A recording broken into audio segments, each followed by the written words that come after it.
नमस्ते, प्रणाम, हर हर महादेव। हमारे सभी माता और बहनों और जो भी हमारे इस गीत को सुन रहे हैं, आप सभी का सीमा देहाती लोकगीत चैनल में स्वागत है। आज आप सभी को सावन के महीने में भोले बाबा का यह शिव भजन कजरी तर्ज पर बहुत ही प्यारा भजन है। आप लोग फुल वॉच कीजिएगा और एक कमेंट करके ज़रूर बताइएगा आप सभी को कैसा लगा ये शिव भजन। हे पिया काश चला, हे पिया काश चला, अब की सवनवा में भोला के चरनिया में ना। हे पिया काश चला, हे पिया काश चला, अब की सवनवा में भोला के चरनिया में ना। हे पिया काश चला, अब की सवनवा में भोला के चरनिया में ना।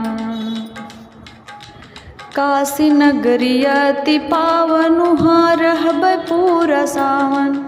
हो काशी नगरी अति पावन, उहाँ रहबै पूरा सावन।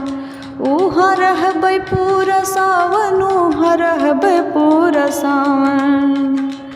हो बाबा भर दिहे, हो भोले भर दिहे झोलिया रमनवा के भोले के चरनिया में ना। हो शिव जी भर दी है झोलिया रमनवा के भोले के चरनिया में ना। हो पिया काश चला, अब की सवनवा में भोला के चरनिया में ना। हो केहू चंदना लगावे, केहू धतूरा चढ़ावे। केहू चंदना लगावे, केहू धतूरा चढ़ावे। केहू धतूरा चढ़ावे, केहू धतूरा चढ़ावे। हो केहू भस्मी, हा केहू भस्मी लगावेला बदनिया में भोला के चरनिया में ना। हो केहू भस्मी लगावेला बदनिया में भोला के चरनिया में ना। हो पिया काश चला, अब की सवनवा में भोला के चरनिया में ना। हो पिया काश चला, अब की सवनवा में भोला के सरनिया में ना। हो बाबा द्वार भीड़ खूब बेल पत्र सेव पूजे। हो बाबा द्वार भीड़ खूब बेल पत्र सेव पूजे। बेल पत्र सेव पूजे, बेल पत्र सेव पूजे। हो भक्त जलवा चढ़ावेला गगरवा से भोले के सरनिया में ना। हो भक्त जलवा चढ़ावेले गगरवा से भोले के चरनिया में ना। हो भक्त जलवा चढ़ावेले गगरवा से भोले के चरनिया में ना। हो पिया काश चला, हो पिया काश चला, अब की सवनवा में भोला के सरनिया में ना। पिया काश चला, अब की सवनवा में भोला के चरनिया में ना।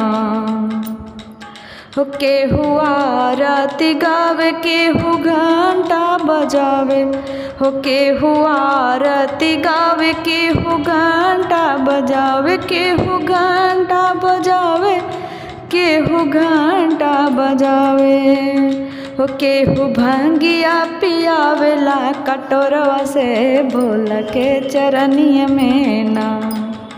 हो केहू भंगिया पियावेला कटोरवा से भोला के सरनिया में ना। हो केहू धतूरा पियावेला कटोरवा से भोला के चरनिया में ना।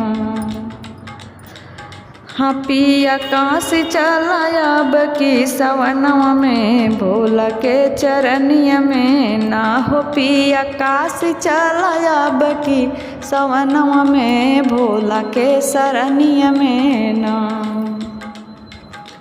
हो मेघ जल बरसावे, कृष्ण मुरली बजावे।